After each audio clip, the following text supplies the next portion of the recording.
მოგესალმებით პირდაპირ ეთერში ობიექტივი, მე ირმა ინაშვილი ვარ. შეგიძლიათ ჩვენს გადაცემებს არა მარტო უყუროთ, არამედ მოусმინოთ რადიო ტალღაზე FM 105.1 და როგორც ყოველთვის დღესაც ჩვენ შევეხებით ქვეყანაში მიმდინარე პროცესებს, თუმცა არ შემიძლია არ დავიწყოთ დღევანდელი გადაცემა იმ გუშინდელი ორომტრიალით, რაც ქართულმა ოცნებამ მისმა ტელეარხებმა ქართულ ოცნებასთან დაკავშირებულმა სააგენტოებმა გააჩაღეს ვინმე აქტივისტ მეყანწიშვილის გვარიც დაგვამახსოვრებინეს უკვე ვიდეო ჩართვასთან დაკავშირებით. ჩვენ შევეგუეთ უკვე იმას, შევეგუეთ კი არა, უпростоრად გვესმის და გააზრებული გვაქვს სტილი ქართული ოცნების, რომ ნებისმიერ საკითხთან დაკავშირებით, თუ თქვენ გაქვთ განსხვავებული მოსაზრება, განსხვავებული პოზიცია, თუნდაც ძალიან კონსტრუქციული ფორმით გამოხატავდეთ ამას, ეს ავტომატურად ქართული ოცნებისთვის ნიშნავს იმას, რომ თქვენ ნაცი ხართ.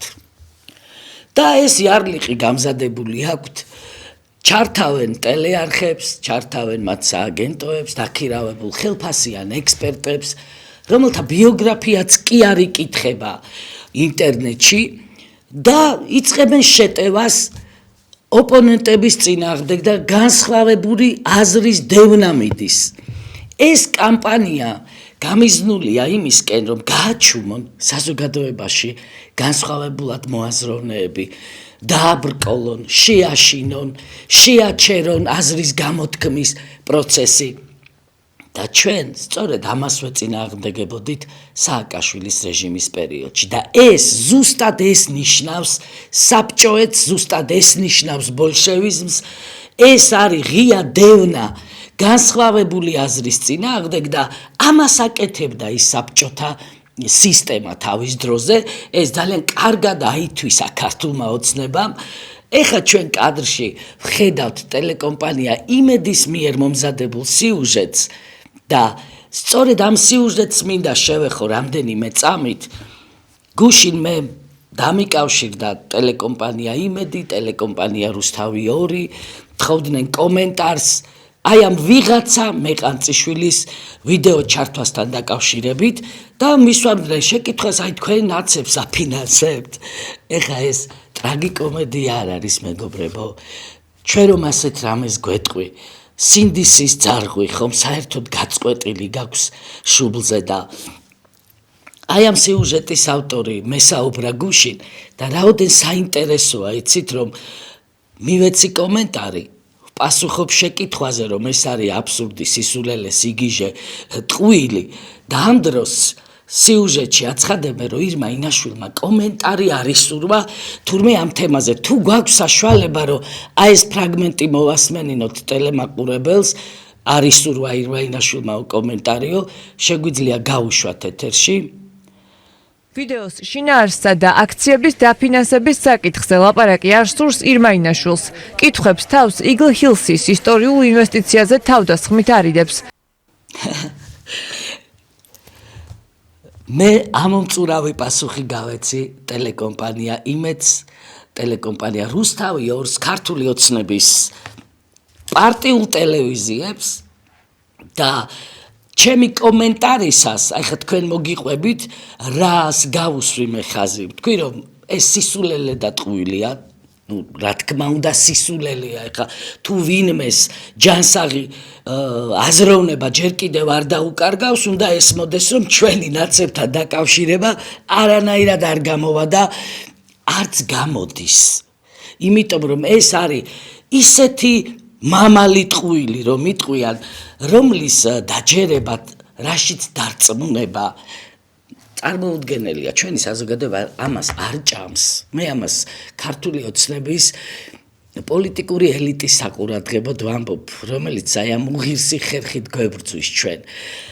მაგრამ ამ კომენტირებისას მე აღვნიშნე, რომ თვითონ ქართული ოცნება არის გამცოცხლებელი ნაციონალური მოძრაობის მთელი ამ წლების მანძილზე 13 წელი ქართულმა ოცნებამ დახარჯა იმაზე, რომ გაეცოცხლებინა პოლიტიკურ ველზე დაეტოვებინა მთავარ მოთამაშედ მთავარი ოპოზიციაო არ გახსოვთ სულ რო ყოფილიყო მთავარი ოპოზიცია მას აქცენტირება ამაზე არ უნდა გაეკეთებინა მაგრამ ასე აწყობდა ქართულ ოცნებას ეს მის ინტერესში შედიოდა რომ აი წამებლები და ჩვენ საუკეთესოები და ასე აცოცხლეს და ბოლოს ნაციონალური მოძრაობიდან გადამოიყვანეს შეიწოვეს ნაციონალურ მოძრაობასთან დაკავშირებული პირები რომლებსაც დღეს ვხედავთ პარლამენტში საკრებულოებში საქართველოს მთავრობაში და აი ეს ხალხი განსხვავებულად მოაზროვნეებს უსინდისოდ ნაციონალურ მოძრაობასთან კავშირში ადანაშაულებს და აფინანსება თურმე სასაცილო და სამარცხვინო არ არის ეს ჩვენ რატომ ან როგორ უნდა დავაფინანსოთ ან რატომ უნდა დავაფინანსოთ ან რა შეხება გვაქვს იმათან როცა ჩვენს პარტიას აქვს მისი გეზი მისი მოქმედების გეგმა ჩვენ გვაქვს დაგეგმილი ჩვენი შემდგომი სტრატეგია როგორ უნდა ვიმოქმედოთ და თუ ვინმე სურვილი აქვს რომ აი ეს ქართული გზა ქართული გეგმა ქართული მოძრაობა დააფინანსოს პირიქით ჩვენ უხსნით კარს ამ დაფინანსებლებს და ვეუბნებით რომ შეიცვლება ყველაფერი ამ ქვეყანაში და კარგი იქნება თუ სწორედ ქართულ გზას დააფინანსებთ ჩვენს გზას საქართველოს ინტერესების დაცვის გზას და აი ამ ინტერესების დაცვის გზაზე ეს არაბული ქალაქების მშენებლობის თემა როგორც ჩანს იმდენად მტკივნეულია ქართული ოცნებისთვის რომ მთელი სახელმწიფო მანქანა აქვს ჩართული და მობილიზებული არაბული ქალაქების მშენებლობის მოწინააღმდეგეების მიმართ და დიახ მე ირმაინაშვილი ამ ქვეყნის მოქალაქე წინააღმდეგი ვარ საქართველოში აშენდეს არაბული ცენტრები ორი აბუდაბი აშენდეს საქართველოში მე ამაში ვხედავ რისკს მე ამაში ვხედავ ჩვენი სახელმწიფო ინტერესების დაზიანების საფრთხეს მე ამაში განსაკუთრებით გონიოს ნაწილში ვხედავ სერიოზულ საფრთხეს ჩვენი უსაფრთხოების გეოპოლიტიკური უსაფრთხოების კუთხით იმიტომ რომ ეს არის საზღვარი თურქეთთან და აქ არაბული ქალაქის ცენტრის ჩადგმა ეს არის სიბრიყვე, სიბნელე, დანაშაული, აი ეს არის შენი ერისღალატი ამისი გაკეთება და თუ მე მაქვს ეს პოზიცია ეს ქართული ოცნების გადმოსახედიდან ნიშნავს იმას თურმე რომ მე ანტიქართველი ვარ მინდა დააკვირდეთ კარგად ქართული ოცნების პოლიტიკური ელიტის ტერმინებს რა ტერმინებს იყენებენ ნახეთ გუშინ აი ამ ვინმე მეყანწიშვილის ნაცი მეყანწიშვილის აი იმ ფლანგზე რო დარბის და კიდე ქართული ოცნების წისქვილზე რომ წყალს ასხამს ესეც ძალიან საინტერესოა იმიტომ რომ ქართული ოცნების სუს იქაც აქვს თავისი საცეცები და როცა ჭირდებათ კარგად აყეფებენ იმ ფლანგის სხვადასხვა აქტივისტებს ციხიდან რო გამოდიან 8 დღის მერე და მერე სხვანაირ ხმაზე რომ ჭიკჭიკებენ ხოლმე და აი ამ ვინმე მეყანწიშვილის ტყუილს სიგიჟეს სისულელეს არც მეტი არც ნაკლები პარლამენტის თავმჯდომარე ეხმიანება გესმით პარლამენტის თავმჯდომარე კომენტარს აკეთებს ვიღაცა ვასოს უბიოგრაფიო პოლიტიკური წონა რომ არ გააჩნია მის სისულელესა და აბსურდზე მე ამითი ხაზი იმას მინდა გაუსვა რა ტიპის სახელმწიფოში ვცხოვრობთ ჩვენ ის კი არა რომ პარლამენტის თავმჯდომარე სახელმწიფოებრივ საკითხებს ეხმიანებოდეს და აი ამ პლანში კონდეს ჩვენთან დისკუსია თუ პოლემიკა არა უნდა გამოვიდეს ვიღაცა მეყანწიშვილს გამოეხმაუროს და მტკიცებით ფორმაში მაშინ როდესაც მე საჯაროდ წერომ ეს ტყუილია მაშინ როდესაც საჯაროდ ისაუბრა დავით არხანმოურავმა ჩვენი პარტიის თავმჯდომარემ ეს არის ტყუილი და სისულელე ამის მიუხედავად მაინც გამოდის პარლამენტის თავმჯდომარე ბატონი პაპუაშვილი და მტკიცებით ფორმაში აკეთებს განცხადებას რომ აი ეს ხალხი თურმე ჩვენი სახით ყოფილა ანტიქართველი. და იცით რატომ ვართ პაპუაშვილის შეფასებით ანტიქართველები თურმე? იმიტომ რომ არაბული ქალაქების წინააღმდეგ გამოსვლა ეს ანტიქართველობა ყოფილა და არაბული ქალაქების დაცვა ქართველობაა თურმე. და თვითონ ეს პაპუაშვილი ვინ არის? ქართველია საერთოდ? აი ამ ტერმინის გამოყენება არის ნორმალური პარლამენტის თავმჯდომარის მხრიდან ანტიქართველი. და ხშირად ვსაუბრობ ხოლმე მე რაღაცნაირად პატივისცემაზე, დაფასებაზე, ურთიერთდაფასებაზე, სიტყვაც უნდა იყოს ყოველთვის მოზომილი, რას ამბობ, რას კადრულობ. და ამ შემთხვევაში ბატონი პაპუაშვილი არის ჩვეულებრივი ჭორიკანა. ჭორიკანა, ხო, აი კიროვის ბაღში რო ჭორაობენ ქალები და კაცებიც, აი ესეთი ჭორიკანა, რომელიც გამოდის და ანტიქართველები ყოფილა ჩვენ მინდა თუ მზად გვაქვს, აი ეს მისი მარტო ეს ნაწილი მინდა თუ გვაქვს საშუალება რომ მოვასმენინოთ ტელემაყურებელს.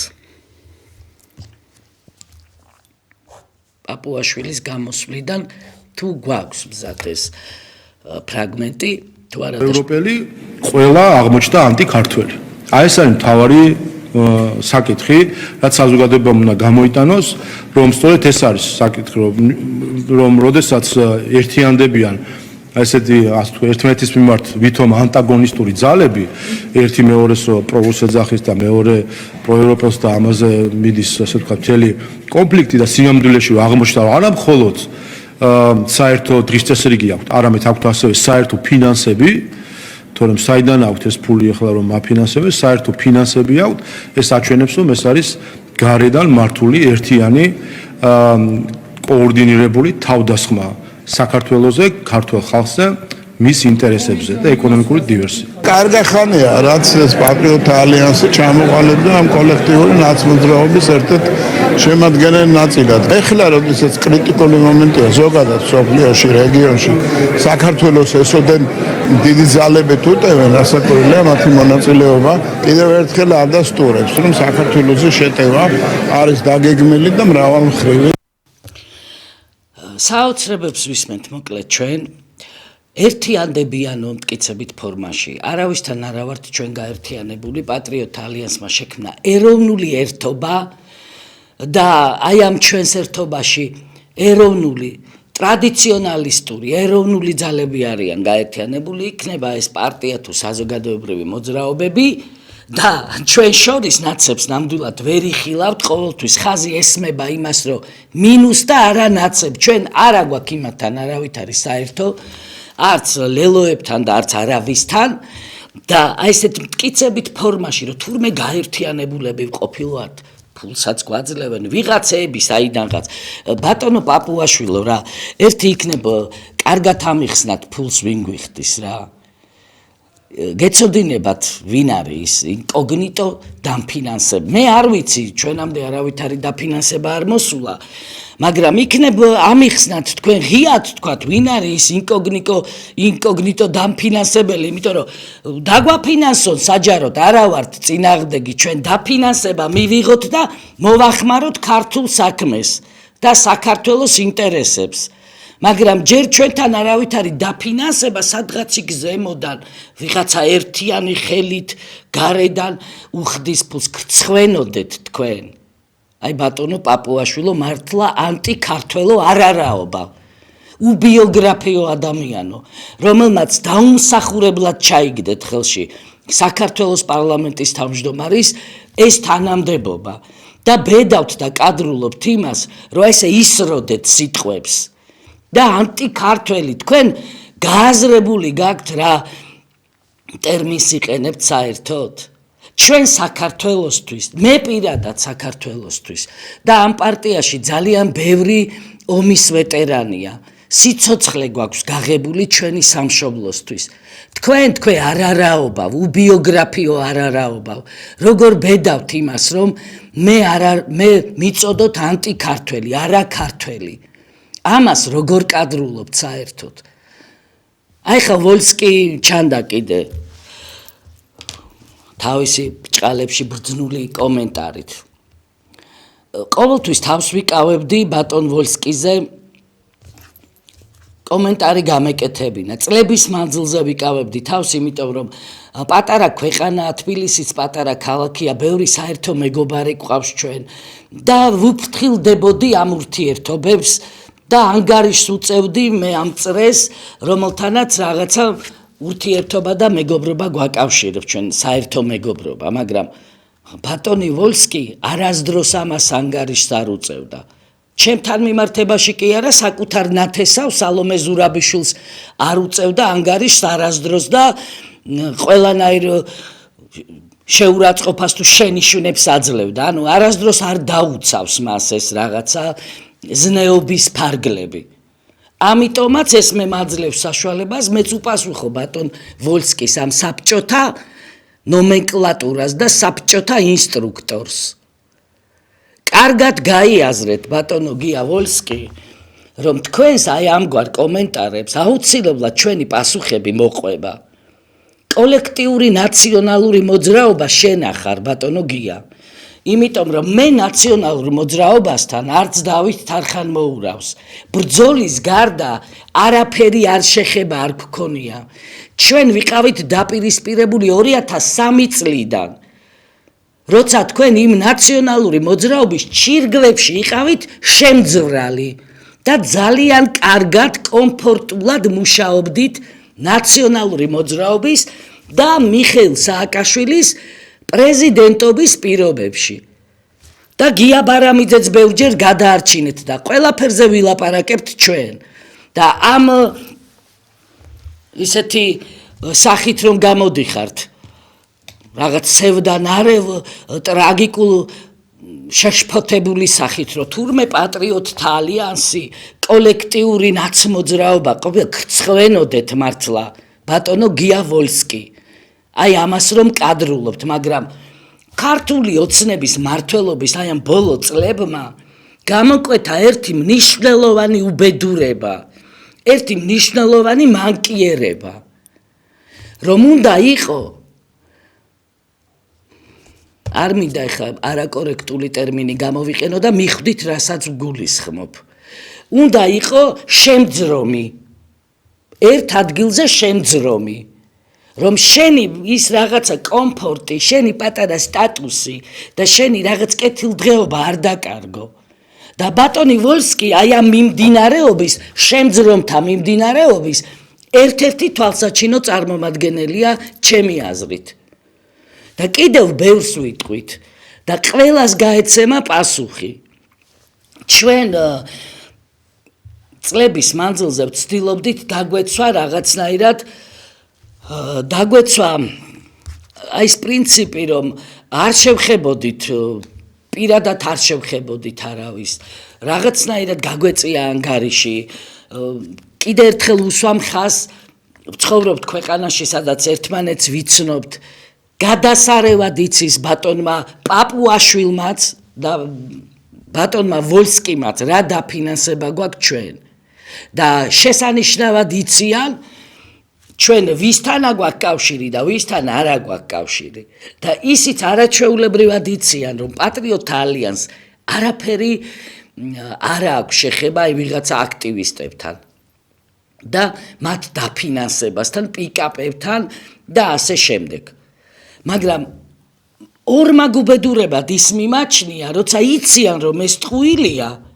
და მაინც ეს მძრომელთა კასტა, ეს მძრომელთა სექტა, ესე უსირცხვილოდ გამოდის და გაბრალებს იმას რომ ჩვენ ვინც რეალურად დავამარცხეთ ნაციონალური მოძრაობა, გია ვოლსკის არ გაუწირავს ოჯახი და შვილები და საკუთარი სიცოცხლე 2012 წელს ეს გიორგი ლომიამ დათო თარხანმოურავმა ირმა ინაშვილმა გიორგი ფოფხაძემ ჩვენმა გუნდმა გაწირა სიცოცხლე ჩვენი ოჯახები ჩვენი შვილები რომ ათასობით პატიმარი გვეხსნა წამებისგან და მერე ეს გამარჯვება ამ გამარჯვებით მე კი არ მისარგებლია, ქართულმა ოცნებამ მისარგებლა, რომელიც რომ არა ჩვენი თავდადება და რომ არა ჩვენი ესეთი თავგანწირული ბრძოლა ვერ მოვიდოდა ხელისუფლებაში, მოვიდოდა ოპოზიციაში, მაგრამ არა ხელისუფლებაში, იმიტომ რომ სააკაშვილი გააყალბებდა ისევ არჩევნებს და კოალიცია ქართული ოცნება აღმოჩნდებოდა ნაციონალური მოძრაობის ოპოზიცია. ამასაც შეგუებულები იყვნენ და ამაზეც მიდიოდნენ მაშინ, რომ შეიძლება უარესი სცენარიის იყოსო, რომ ჩვენ ოპოზიციაში აღმოჩნდეთო და აი ბატონო ჩვენი სიცოცხლის და თავგანწირვის ხარჯზე აღმოჩნდნენ არა ოპოზიციაში, არამედ ხელისუფლებაში. და დღეს უკვე რამდენიმე პლეადა გაიარა ქართულმა ოცნებამაც და იყვნენ მებრძოლები, რომლებსაც წვლილი ჰქონდათ შეტანილი სააკაშვილის რეჟიმის წინააღმდეგ ბრძოლაში. მერე ეს ხალხი გარიყეს, განდევნეს, რა ვიცი, სოსო ჯაჭვლიას წყლის სავსე ბოთლები ესროლეს ფედერაციის ხდომის დროს. მეჭიაურს გამარჯვებას ართმევდნენ და ყველანაირი ბრძოლა მიდიოდა ამ ხალხის წინააღმდეგ. გარიყეს, შეურაცხყოფა მიაყენეს, ბევრი გარდაიცვალა, ბევრს გული გაუსკდა ნერვიულობისგან და მოკვდა. და აი ასე ხელში ჩაუვარდათ ვიღაც კირცხალიებს, არსაიდან მოსულ კირცხალიებს. ეხა ის რო ყოფილა უმრავლესობის ლიდერი თურმე. და ბიოგრაფიას ჩავხედე, არ ვიცი ეს რა არის რაღაცა უბედურებასთან აგვაქვს საქმე. ადამიანი, რომელსაც საერთოდ თეთრი ფურცელი აქვს, ბიოგრაფია კი არა აქვს მეგობრებო, არის თეთრი ფურცელი, აი ესეთი თეთრი ორმხრივი ფურცელი. აი ესეთი კაცი დღეს არის უმრავლესობის ლიდერი. და აი ამ უმრავლესობის ლიდერის სავარძლიდან აკრიტიკებს ჩვენაირ ხალხს. ჩვენაირ ხალხს. და ბედავენ იმას, რომ 1000 გვარი ტყუილი, ცილის წამება, ამაზრზენი აი ეს კამპანია რაც დაგეგმეს, ეს დაგეგმონ და განახორციელონ. ეხლა ჩვენ ხო ვიცით როგორ იმართება საინფორმაციო ესეთი დეზინფორმაციული კამპანიები ქართული ოცნების მხრიდან. იმედის აი ეს სიუჟეტი კომენტარისგან თავი შეიკავა, კომენტარი არის ურვა ირმაინაშვილმა. ეს ხო არის ამისი ნათელი გამოხატულება.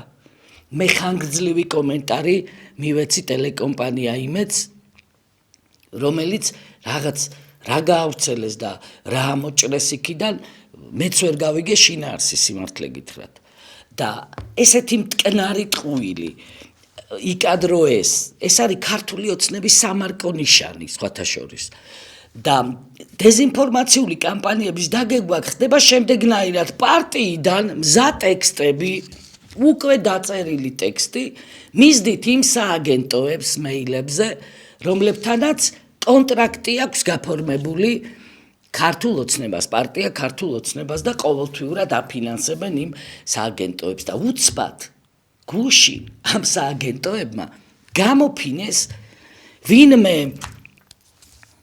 გვარი არ მინდა შემეშალოს, იმიტომ რომ იმდენად არარაობა და უბიოგრაფიო ჭყალებში ექსპერტია, რომ წესით არ უნდა გვახსოვდეს იმისი გვარი. ჩიხელიძე დავითი. აი ეს პერსონა, რომლის კომენტარიც იმ მეყანწიშვილის, ვიღაცა აქტივისტ მეყანწიშვილის სისულელესა და ტყუილზე მასობრივად გაავრცელეს გუშინ ქართულ ოცნებასთან დაკავშირებულმა სააგენტოებმა. და ეს ჭყალებში ექსპერტი, ვინმე ჩიხელიძე, მტკიცებით ფორმაში, იცით, აფასებს ვითარებას, რომ აი რა ცუდია და რა მიუღებელია თურმე, რომ პატრიოტთა ალიანსი აფინანსებს ნაცმოძრაობას. საერთოდ ვინ ახარ შენ, აი ამ ჩიხელიძეს ვეუბნები მე. ან რა ბიოგრაფია გაქვს, ან რა განათლება გაქვს, ან რატომ გქვია ექსპერტი, ან რა წონა აქვს თქვენს მოსაზრებებს, რომ ესე ვრცელდებოდეს სხვადასხვა ტელეარხებით და სააგენტოებით. თქვენ ხართ უბრალოდ ინსტრუმენტი, ერთი ჭანჭიკი ქართული ოცნების ხელში. და ეს ჭანჭიკი აკეთებს იმას, რასაც ავალებენ. წერს იმას, რაც უნდა რომ ოცნებამ გაავრცელოს. და აი ამ ჭანჭიკის ვინმე ვითომ ექსპერტ ჩიხელიძის პირით ვიგებთ თურმე რომ პატრიოტ ალიანსი ეს რა ცუდი ხალხია, იმიტომ რომ ნაცმოძრაობას აფინანსებს. და აი ესეთი ჭანჭიკები ჯერ აი ამ ჭანჭიკის დასაცავი რო გახდება ქართული ოცნება და კიდევ ვიღაცეების, ვაი თქვენს პატრონს მართლა რომ სხვა ღირსეული, კომპეტენტური, მართლაც განათლებული აღარც ექსპერტი დაგრჩათ. არც საზოგადოების წარმომადგენელი, რომელიც იტყვის რომ აი გულწრფელად რაღაცნაირად მხარს უჭერ ქართულ ოცნებას და აი ამ ჭანჭიკებს ვინმე ჩიხელიძეებს სრულ ტყუილსა და აბსურდზე აკეთებინებთ მტკიცებით ფორმაში კომენტარს რომ ჩვენ ვაფინანსებთ ნაცმოძრაობას და ეს რაც უდი საქციელია გაუმართლებელი და კიდევ სხვა ვიღაცა პატელა ჭანჭიკებსაც დააწერინეს ეს სოციალურ ქსელში გცხვენოდეთ სხვა დროც დადგება ამ ქვეყანაში არასოდეს არ უნდა იფიქროთ თქვენ ჭანჭიკებო ჩიხელიძეების თუ სხვების სახით რომ რაღაცა ეს თქვენი კომფორტი დიდხანს გაგრძელდება მარადიული არაფერი არ არის ბევრი თქვენაირი ჭანჭიკი მერე მოშლილ მორღვეული გადაგდებული სანაგვეზე მე პირადად როგორ ჟურნალისტს მინახავს და თქვენს გიხილავთ იმ სანაგვეზე სადაც ჯარც აბარებენ მერე იქ იქნებით მოსროლილი ამიტომ ყველას მე ამ ვითომ ექსპერტებს და სინამდვილეში ჭანჭიკებს მაინც მინდა შევახსენო რომ იცვლება ხელისუფლებები და სხვა დროც დადგება ამ ქვეყანაში და ისეთ რამეს ნუიკადრებთ რომ მე ადამიანისთვის თვალებში შეხედვის და თვალის გასწორების შეგრცხვეთ თუმცა თქვენაირებს ისე არაფრის არ წვენიათ ჩვენ დღეს მინდა რომ კიდევ შევეხოთ ერთ თემას დღეს სატელევიზიო არხებით გავრცელდა კობახიძის ვიდეო ჩანაწერი სადაც ის საუბრობს სუპერმარკეტების ქსელებზე და იმაზე რომ აქ შესაძლო ადგილი კონდეს კარტელურ გარიგებებს რომ სურსათზე ფასები ძალიან მაღალია საქართველოში და ეს უნდა შეიცვალოს მიმართა შინაგან საქმეთა სამინისტროს რომ დაიწყეთ ძიება ამ სისტემაში რა ხდებაო პარლამენტსაც მიმართა თქვენ საკანონმდებლო ბაზა მოამზადეთო კარგია რომ შიგადაშიგ გვისმენთ მაგრამ ჩანს კარგად რომ პატრიოტ ალიანსის ყველა წინადადება ყველა ინიციატივა ყველა შეფასება გნებავთ ანალიტიკურ ნაწილში შეფასებები მე ზის ეთყობა ვიღაცა ამას შიფრავს ქართულ ოცნებას აწვდის და ისინი ამ ყველაფერს საკუთარ ინიციატივებად ასაღებენ და გამოაქვთ უკვე საზოგადოების წინაშე გამოიტანეთ ბატონებო განახორციელეთ სასიკეთო იდეები ჩვენ წლებია ვლაპარაკობთ იმაზე რომ სუპერმარკეტის ქსელები და საერთოდ ეს სისტემა აქ არის ოლიგოპოლია ანუ მაფიოზური სისტემაა ჩამოყალიბებული ეს სისტემა ისეა აგებული რომ თავისი ქეშბექებით ფასნამატით აძვირებს პროდუქტს და ჩვენი მოქალაქე 3 მაქს 4 მაქს იხდის სასურსათო პროდუქტში და ეხლა საახალწლო დღეების წინ მაინც და მაინც ეხლა გამოიღვიძეს და ეხლა იწყებენ თურმე რომ აი ამ სუპერმარკეტებს მიხედონ და ეს მაფიოზური კარტელური რაღაცა ქსელი დაშალონ დაარღვიონ და ამაში კი არაფერი ცუდი არ არის ზუსტად ეს არის კარგი რომ ეს მოხდეს და დაიშალოს ეს მაფიოზური ქსელი მართლაც და პროდუქტზე განსაკუთრებით ქართულ პროდუქტზე იდოს ხელმისაწვდომი ფასი მაგრამ რა გონია ეხლა ქართულ ოცნებას რომ ეს ვიდეო ჩანაწერი უშველის წინა საახალწლოდ ეხლა მაინც და მაინც ეხლა მოისურვეს სუპერმარკეტების ქსელებზე და ფასებზე საუბარი, ეხლა აღმოაჩინეს, გაიღვიძეს, რომ ბრინჯზე ამდენი პროცენტით მაღალია ჩვენთან ფასი, ყველზე ამდენი პროცენტით, რძის პროდუქტებზე კიდე სხვა დანარჩენზე ამდენით. იმიტომ რომ იციან საზოგადოება ხალხი სულ ზღაფავს. დადის მაღაზიებში, მეც უყურებ, ხო? და ვაკვირდები ყველას და არ შეუძლია შეიძინოს საკუთარი შვილებისთვის უსაფრთხო ჯანსაღი პროდუქტი. ყველა გადასულია რაღაცა ქათმის ნაწლავები, ფეხები, ფრთები. თქვენ რას უკეთებთ ჩვენ ერს? თქვენ ქართული ოცნების გამდიდრებულო, გამილიონერებულო ფეოდალებო. ეხლა გინდათ რომ აი ამ ინიციატივით გადაფაროთ ეს გაჭირვება, რაც ეხლა ხალხშია? ან ეს ინიციატივა ეხლა დაეხმარება საახალწლო სუფრის გაწყობაში ჩვენს თანამოქალაქეებს? ხას უსვამ, ცუდი კი არ არის, ეს კარგია, გუშინ წინის წინ უნდა განხორციელებულიყო ეს და მაშინ ჩვენი თანამოქალაქე შეძლებდა უკვე დღეს, რომ ეყიდა სასურსათო პროდუქტი 7 ჯერ ძვირად კი არა, ხელმისაწვდომ ფასად. მაგრამ ეხლა ამ ინიციატივით ეს გამოაგდეს როგორც საკვები. იცით რომ აი ამითი გაძღეს ჩვენი ხალხი, რომ უი ნახეთ რა კარგია, ხელისუფლება ებრძვის ამ მაფიას და სუპერმარკეტების ფასებს და მალე კარგი ფასები იქნება. ცუდი წარმოდგენა გაქვთ ჩვენს ხალხზე და მის ინტელექტზე და მიუხედავად იმისა, რომ ეს გასაკეთებელი საქმეა, დიდი ხნის წინ უნდა გაგეკეთებინათ ეს ყველაფერი. 13 წელი იყო ქართული ოცნების ხელში. და ამ 13 წლის მერე ლაპარაკობენ იმაზე, რომ სასურსათო პროდუქტი და ეს ყველაფერი, საკვები პროდუქტები ხელმიუწვდომელი და უძვირესია ჩვენი ხალხისთვის. ამ 13 წლის მანძილზე რამდენი რამის გაკეთება შეიძლებოდა, მთელი ეს სისტემა შეიძლებოდა შეცვლილიყო, დაბალანსებულიყო ეს ყველაფერი, დანგრეულიყო ეს მაფია და თქვენთან, დიახ, ქართულ ოცნებასთან დაკავშირებულია ეს ქსელები, რომლებიც თქვენი პარტიული ყულაბის შემავსებლები არიან, აღარ იქნებოდნენ იმ პრივილეგირებულ მდგომარეობაში, რომ დაეჩაგრათ ქართული პროდუქტის მწარმოებლები. და დღეს ქართული კომპოტის, მურაბის, ყველის მწარმოებლები ძირითადად გადიან ან ბაზარში, ან ინტერნეტით ყიდიან საკუთარ პროდუქციას, ან რაღაცა ნაწილს, რომელმაც მოახერხა გააქვს საზღვარგარეთ. და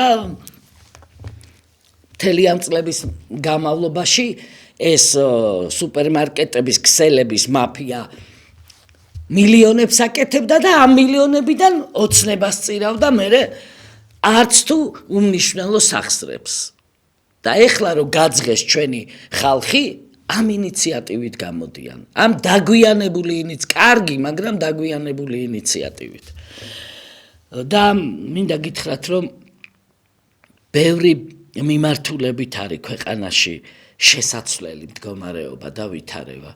ეს ეხება ეკონომიკასაც, ეს ეხება ჯანდაცვის სისტემასაც, სადაც ინამდვილეში უფასო არაფერი არ არის. მართალია სახელმწიფო დაზღვევა გაქვთ, მაგრამ მე საქმეზე რომ მიდგება, გაირკვევა, რომ ყველაფერში თანხაა გადასახდელი. ეს ეხება საბანკო სექტორს და განსაკუთრებით იმ ნაწილს, რომელზეც მიბმულია ჩვენი პენსიონერების აბსოლუტური უმრავლესობა.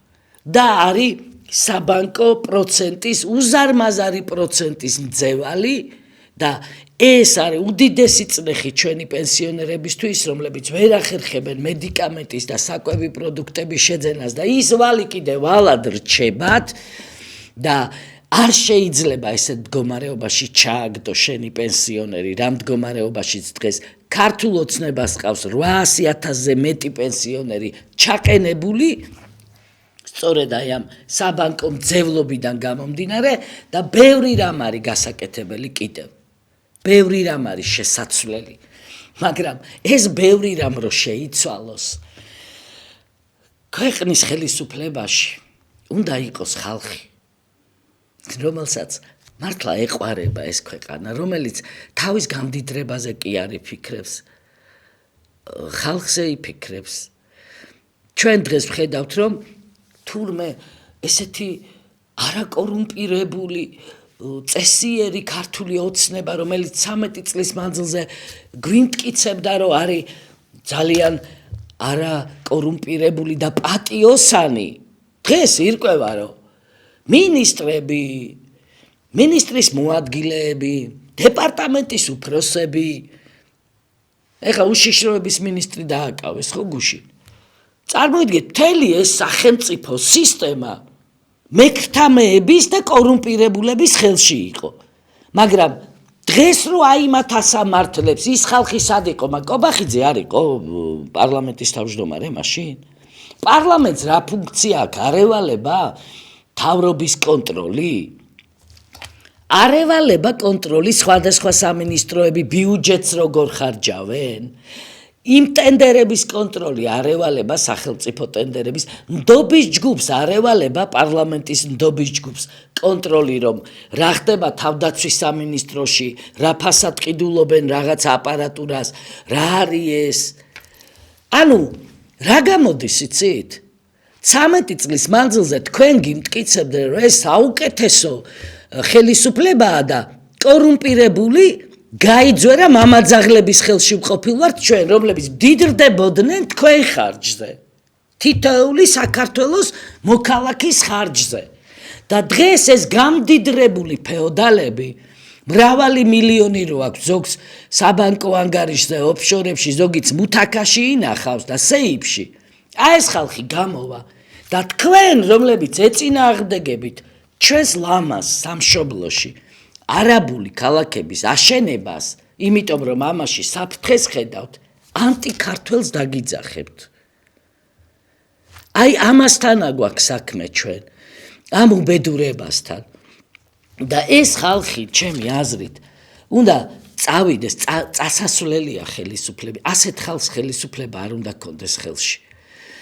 არავითარ შემთხვევაში, იმიტომ რომ ტყუილი ცილის წამება, ეს ნაკადი სიბინძურის, რასაც ესენი კადრულობენ, ჩვენ საქართველოს მოქალაქეები, ჩვენ არ ვიმსახურებთ, რომ გვყავდეს ესეთი მატყუარა, ცილის წამებელი, ყველაფრის მკადრებელი ხელისუფლება ქვეყნის სათავეში. და კიდევ ერთხელ ვამბობ, ზოგს რჩება ხოლმე განცდა, რომ როგორ გრძელდება ეს ყველაფერი, აი სააკაშვილის დროსაც ესე იყო, რა ხანგრძლივი აღმოჩნდა ის 9 წელი, ვიდრე დამთავრდებოდა და რამდენჯერ იყო გაიყინა პროტესტი, შეაშინეს ხალხი, აღარ იყო არაფერი წინააღმდეგობის გაწევის, არც სურვილი, არც ძალები, არც ფინანსები, არც мотиваცია, მაგრამ მაინც ადგა ბოლოს ქართველი ხალხი და მაინც გაუშვა ის წინა რეჟიმი და დაამარცხა და დაასრულა, რომელიც ქართულმა ოცნებამ გადაარჩინა მერე. ჩვენ დავამარცხეთ და ქართულმა ოცნებამ გადაარჩინა.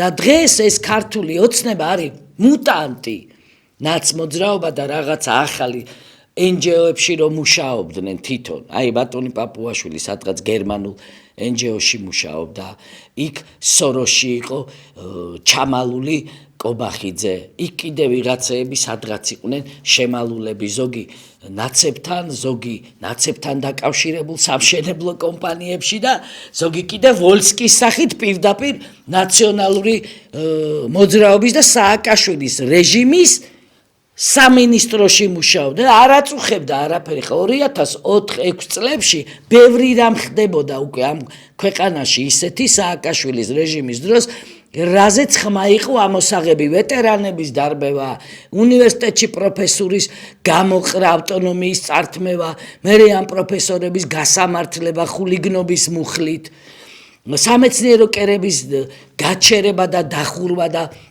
ამოძირკვა სამეცნიერო ლაბორატორიების და ჩვენ პატრიოტთა ალიანსი მაშინ წინააღმდეგობის მოძრაობა და ობიექტივი აი ამ პროცესების შემქმნელები ვიყავით, ამას ვეწინააღმდეგებოდით, ამ პროტესტის კერებს ვქმნიდით და ვიბრძოდით. და მოუწოდებ მე ბატონ ვოლსკისაც და სხვა კიდევ ბატონებსაც ესე ნუ ისვრიან სიტყვებს, პასუხი გაგეცემათ ყველას აუცილებლად. მე გამოვაქვეყნებ დღეს ხვალ ამ დღეებში წერილს, მორიგ წერილს, იქაც ვისაუბრებ ამ თემებზე და ყოველ თქვენ განცხადებას, აი ესეთ რაღაცა სისულელეს, ტყუილს, სიგიჟეს, რომ თურმე ჩვენ ვითომ კოლექტიური ნაცმოძრაობის შემადგენელი ნაწილი ვართ, მოყვება ჩვენი პასუხიც და კარგად ვიცი, კარგად გიცნობთ ვინც ახართ, რა ხალხიც ახართ. თქვენი ბიოგრაფიებიც ვიცი, თქვენი გაქანებაც ვიცი, თქვენი ცოდნაც ვიცი, გიყურეთ პარლამენტში ვინ ვიხართ და თქვენ პოლიტიკოსები არ ახართ.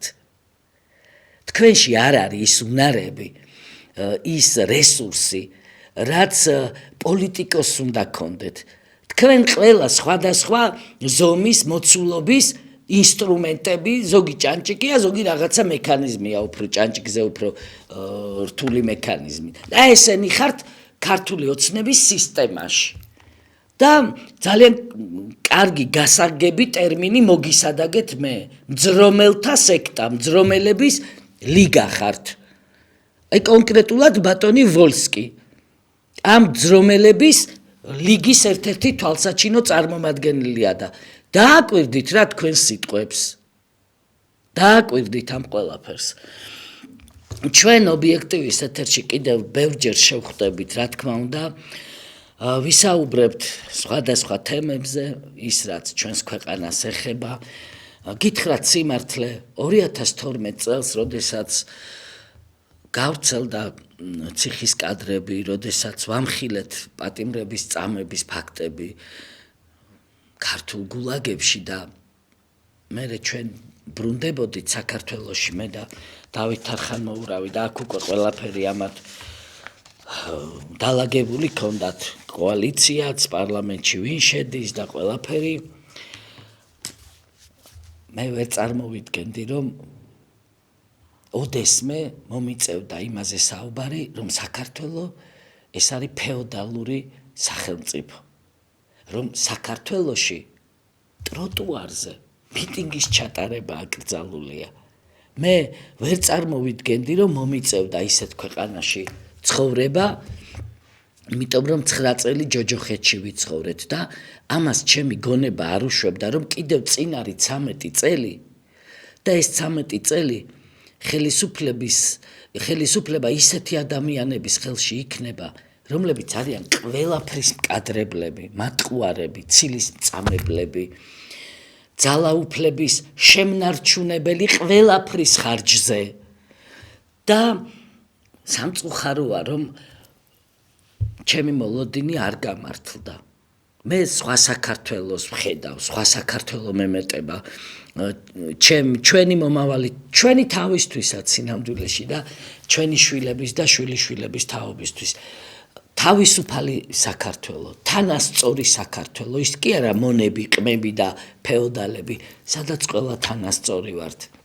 სადაც ყველას აქვს რწმენა არჩევნების მიმართ და არ ხდება უზურპირება, სადაც ბოლშევიზმს კი არ მიშენებენ, არამედ მე მაქვს საკონსტიტუციო სასამართლოს იმედი, მე მაქვს საგამოძიებო ორგანოების იმედი, სადაც ტყუილის და ცილის წამების ასეთი კამპანიების დაგეგმვა არის სისხლის სამართლის დანაშაული და ამას ვერავინ ვერ გაბედავს, სადაც ადამიანი თავის თავს პოულობს და თავის მომავალს ხედავს. მე ასეთი საქართველო მემეტება ჩემი თავისთვის, ჩვენი თავისთვის, ჩვენი შვილებისთვის, მომავლისთვის, ბედნიერი საქართველო ხალხო. შიმშილის და სიღატაკის გარეშე საქართველო. ლაღი საქართველო, ღიმილით მოსილი საქართველო და სამწუხაროდ ეს ღიმილი არ ჩანს. ყველა ჩაძირული, ყველა დამწუხრებული, ყველა დადარდიანებული და შეშინებულიც.